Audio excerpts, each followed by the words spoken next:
तपाई पनि म जस्तै ब्याङ्कमा आफ्नो करियर बनाउन चाहनुहुन्छ भने यो भिडियो तपाईको लागि हो। त्यसैले सुरुदेखि अन्त्यसम्म हेर्नु होला। फर्स्टमा एजुकेसनको कुरा गरौँ। Education level minimum bachelor degree हो भने मास्टर एन्ड अबभ छ भने तपाईलाई अझ एडभान्टेज हुन सक्छ। पढाइसँगै तपाईले इन्टर्नशिप या कुनै अफिसमा काम गरिराख्नु भएको छ भने त्यो एक्सपिरियन्स पनि तपाईको लागि एउटा राम्रो एडभान्टेज हुन आउँछ। अब प्रिपरेसनको लागि कुरा गरौँ। प्रिपरेसनको लागि तपाईलाई ब्याङ्किङ तयारी, NRB guidelines, monetary policy, current affairs, banking knowledge जस्ता चिजमा चाहिँ आफूलाई अप टु डेट राख्नुपर्ने हुन्छ। भ्याकेन्सीको लागि तपाईलाई merojobs.com, kumarijobs.com, jobsnepal.com, financial नोटिसको career सेक्सनमा र ब्याङ्कको अफिसियल वेबसाइटबाट रेगुलर चेक गर्न सक्नुहुन्छ र राम्रो रिज्युमी र कभर लेटरको मार्फत अप्लाई गर्न सक्नुहुन्छ।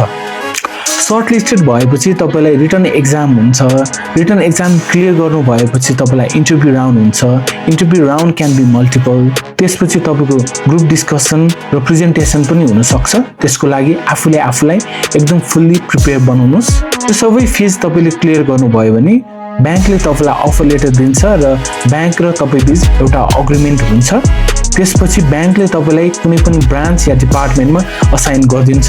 त्यसपछि तपाईको ब्याङ्किङ करियर स्टार्ट हुन्छ। र यस्तो कन्टेन्टको लागि मलाई फलो गर्नुहोला।